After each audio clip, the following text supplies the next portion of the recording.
સાબરકાંઠા જિલ્લાની વાત કરવામાં આવે તો સ્વસ્થાયી સેવા અંતર્ગત હિંમતનગર એ ડિવિઝન પોલીસ સ્ટેશનમાં લો ઓર્ડર ડીજીપી શમશેરસિંહ ગુરુવારે સવારે 12 કલાકે આવ્યા હતા। ત્યારબાદ તેમનું જિલ્લા પોલીસ વડા વિજય પટેલે ફૂલછડી આપી સ્વાગત પણ કર્યું હતું। નિયમ મુજબ પોલીસ દ્વારા સલામી આપવામાં આવી હતી।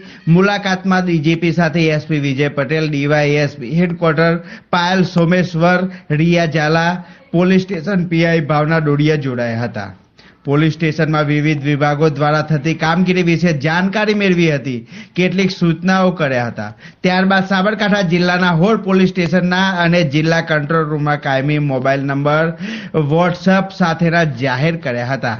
2 ઓક્ટોબર 2023 મહાત્મા ગાંધી જયંતિથી સ્વસ્થાયી સેવા અંતર્ગત સફાઈ અભિયાન હાથ ધરવામાં આવ્યું હતું, જેને લઈને સાબરકાંઠા જિલ્લા જુદા જુદા વિભાગોમાં 20 નવેમ્બરથી 20 ડિસેમ્બર 1 મહિના સુધી વિશેષ સ્વચ્છતા અભિયાનનું આયોજન કરવામાં આવ્યું હતું, જેમાં સાબરકાંઠા જિલ્લા પોલીસ અધિક્ષકની કચેરી, 2 નાયબ પોલીસ અધિક્ષકની કચેરી, પોલીસ હેડક્વાર્ટર તથા 15 પોલીસ સ્ટેશનમાં સાફ સફાઈ અને રંગરોગાન કરવામાં આવ્યું હતું।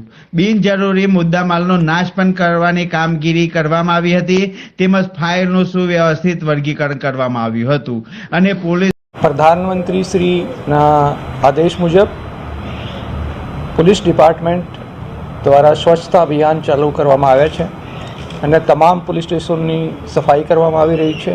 મુદ્દામાલના નિકાલ, વ્હીકલના નિકાલ, પછી રેકોર્ડના નાશ, એ તમામ કાર્યવાહી તમામ જિલ્લાઓમાં ચાલુ છે અને આજે અમે હિંમતનગર પોલીસ સ્ટેશનની વિઝિટ લીધી છે અને હિંમતનગર પોલીસ સ્ટેશનમાં પણ 3 કરોડ જેટલા મુદ્દામાલના નિકાલ કરવામાં આવે છે। વાહનોમાં બી 400 જેટલા વાહનોના હરાજી કરવામાં આવી છે, જેમાં 32 લાખ જેટલા એ નાણાં ઉપજ્યા છે।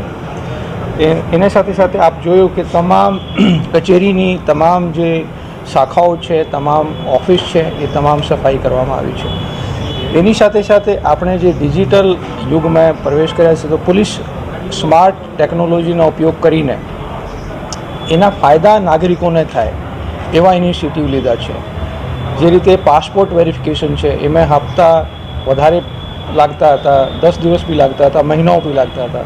હવે એક જ દિવસમાં અમે વેરિફિકેશન કરવાની પ્રોસેસ ચાલુ કરી છે કે અને અરજદારને કોઈને પોલીસ સ્ટેશન બોલાવવાના નથી।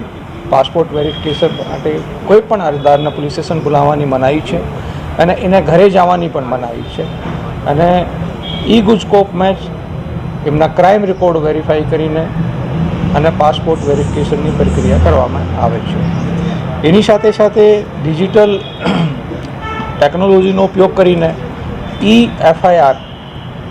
એફઆઈઆરની ફેસિલિટી પણ નાગરિકોને આપવામાં આવી છે અને આ સરેરાશ 20 જેટલા ઈ એફઆઈઆર હિંમતનગર જિલ્લામાં દાખલ થાય છે અને વર્ષમાં 220 ઈ એફઆઈઆર દાખલ થઈ છે। એ નાગરિકોને મોટી રાહત મળી છે, જેમાં પોલીસ સ્ટેશન આવવાનું થતું નથી અને જેમાં એના પોલીસ સ્ટેશનમાં રાહ જોવું પડતી નથી। પોતાના મોબાઈલથી પોતાના વાહન ગુમ થયા હોય, પોતાના મોબાઈલ ગુમ થયા હોય તો મોબાઈલ ફોન ઉપરથી અથવા કમ્પ્યુટર ઉપરથી ઈ એફઆઈઆર ફાઇલ કરે છે। એક મોટી રાહત નાગરિકોને થઈ છે। એની સાથે સાથે અમે હાઈકોર્ટની નિર્દેશ મુજબ પોલીસની જે પણ કોઈ પણ ગેરવર્તણૂક હોય, કોઈ પણ ટીઆરબીવાળા કોઈ લાંચ માંગતા હોય તો એના માટે હેલ્પલાઇન પ્રસિદ્ધ કરી છે। 100 નંબર ઉપર તમે કોઈ પણ ગેરવર્તણૂક હોય એની ફરિયાદ કરી શકો છો અને કોઈ પણ ટીઆરબીવાળા લાંચ માંગતા હોય તો એને 1064 1064 ઉપર કોઈ પણ નાગરિક ફરિયાદ લખાવી શકે છે અને એના ઉપર કડક કાર્યવાહી કરવામાં આવશે। વધુ વાત કરવામાં આવે તો હિંમતનગર એ ડિવિઝન પોલીસ સ્ટેશનમાં વિવિધ વિભાગની મુલાકાત લીધી હતી। પીએસઓ અને પોલીસ સ્ટેશન અધિકારીઓના કાયમી નંબર પણ જાહેર કરાયા હતા। રાજ કમલસિંહ પરમાર, પીટીવી ન્યૂઝ, સાબરકાંઠા।